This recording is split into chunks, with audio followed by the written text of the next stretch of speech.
Assalamualaikum warahmatullahi wabarakatuh.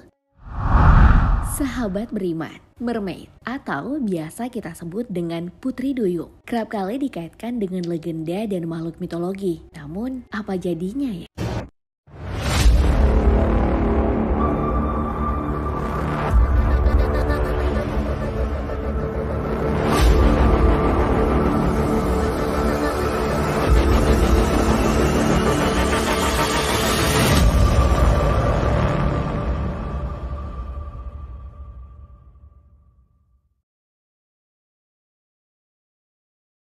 Jika makhluk ini ternyata telah dibahas jauh-jauh hari oleh beberapa ulama dalam kitab karangannya, apakah ini pertanda kalau putri duyung itu memang benar-benar ada?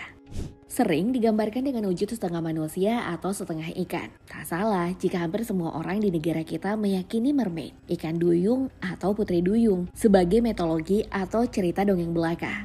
Akan tetapi, meski selama ini putri duyung hanya sebatas cerita dongeng bagi sebagian besar masyarakat Indonesia, siapa sangka jika cerita tentang makhluk mitologi satu itu banyak dijumpai di berbagai peradaban dan budaya di dunia. Nah, dari semua peradaban dan budaya tersebut, legenda tentang putri duyung ternyata sudah ada sejak ribuan tahun sebelum Masehi dari kawasan Suria dengan nama Dewi Atargatis. Menurut literatur yang ada, sebelum menjadi putri duyung, Atargatis ini adalah wanita normal pada umumnya. Namun tiba di suatu hari, ia tidak sengaja membunuh kekasihnya, sehingga dirinya mulai dihantui perasaan bersalah. Karena tak sanggup menanggung kesalahannya, Atargatis menghukum dirinya dengan cara membuat dirinya tenggelam di dasar laut. Dari situ tak ada informasi pasti yang menceritakan bagaimana kondisi Atargatis setelah bunuh diri. Yang jelas, orang-orang di Suria menceritakan Atargatis yang tiba-tiba berubah jadi putri duyung.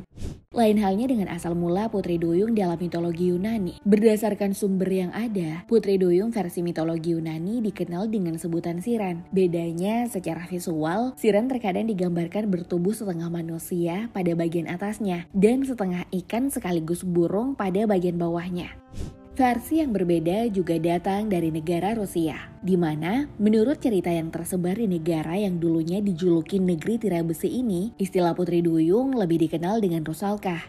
Ada juga istilah Ningyo yang berasal dari Jepang. Di Afrika dengan istilah Mami Water atau Mami Wata.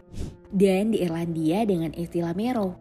Untuk di Indonesia sendiri, bukti bahwa legenda putri duyung juga sudah lama menjadi bagian dari cerita rakyat bisa dilihat pada sebuah manuskrip Jawa kuno yang tersimpan di Museum British berjudul Serat Jalengkara, di mana wujud putri duyung pada manuskrip tersebut digambarkan dalam bentuk wayang. Namun yang mencuri perhatian, jika biasanya cerita-cerita mermaid sering di-framing berjenis kelamin wanita, ternyata ada juga loh mermaid yang berjenis kelamin laki-laki yang disebut dengan merman. Hal itu didasarkan pada teori yang menyebutkan bahwa merman pertama di dunia adalah dewa laut dari negeri Asyur Babilonia yang disebut Ea atau Enki oleh orang-orang Sumeria. Benar atau tidaknya sih semua cerita dan legenda tentang mermaid yang baru saja kalian simak pada akhirnya hanya diketahui sebatas mitologi dan tak pernah diakui sebagai makhluk sungguhan, khususnya di era modern. Permasalahan yang muncul sekarang, beberapa kitab-kitab klasik karangan beberapa ulama ternyata ikut membicarakan mengenai sosok makhluk mitologi satu itu. Dengan begitu, secara tak langsung tersirat sebuah pesan bahwa makhluk ini memang benar-benar nyata. Ditambah lagi jika putri duyung hanyalah sebuah makhluk mitologi, seorang ulama tak mungkin menghabiskan waktu untuk menulis dan membahasnya secara panjang lebar di kitab-kitab mereka.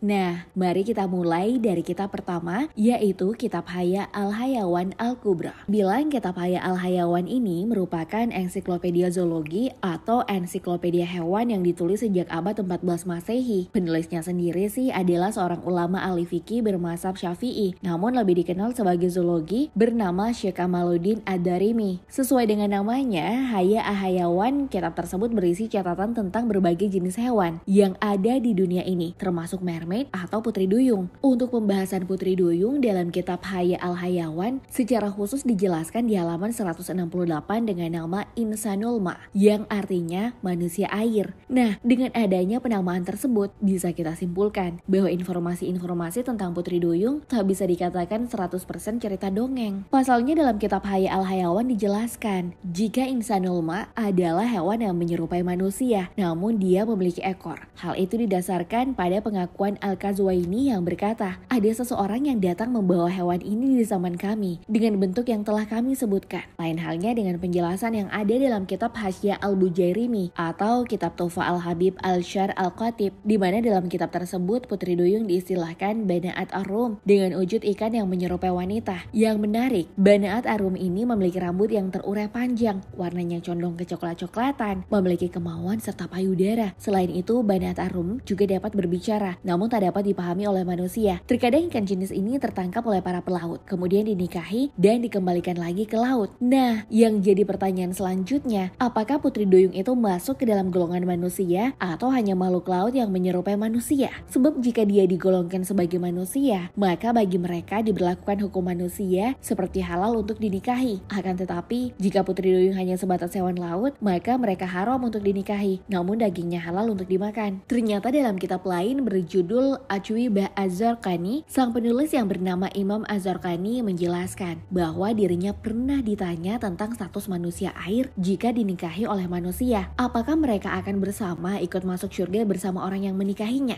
Imam Az-Zarqani kemudian menjawab, manusia laut, insanul ma atau Bana'at Ar-Rum masuk dalam golongan hewan yang pada hari kiamat akan menjadi debu seperti hewan lainnya. Tak boleh menikah dengannya dan jika disetubuhi, maka pelakunya harus dihukum secara adab. Selain itu, terkait Putri Duyung halal dimakan atau tidak, Syekh Fauzan pernah ditanya tentang hukumnya dengan pertanyaan seperti ini. Wahai Syekh, ada sebagian nelayan yang ahli tentang ikan, di mana mereka menyebutkan bahwa di laut ada ikan bernama Huriyah, yang kepalanya seperti kepala wanita dan juga memiliki wajah seperti wanita. Apakah boleh dimakan? Lantas Syekh Fauzan menjawab, memang ada namanya manusia laut, yaitu ikan yang memiliki bentuk seperti manusia. Setiap hewan laut yang diburu maka boleh dimakan, sekalipun dia berbentuk seorang laki-laki atau wanita. Tak hanya Syekh Fauzan, Syekh Ibnu Utsaimin juga pernah ditanya tentang manusia laut, dan beliau berfatwa akan bolehnya memakan hewan laut berbentuk manusia, sebab dalam hadis Rasulullah SAW bersabda, air laut itu suci airnya dan halal semua hewan-hewannya. Hadis riwayat Abu Daud.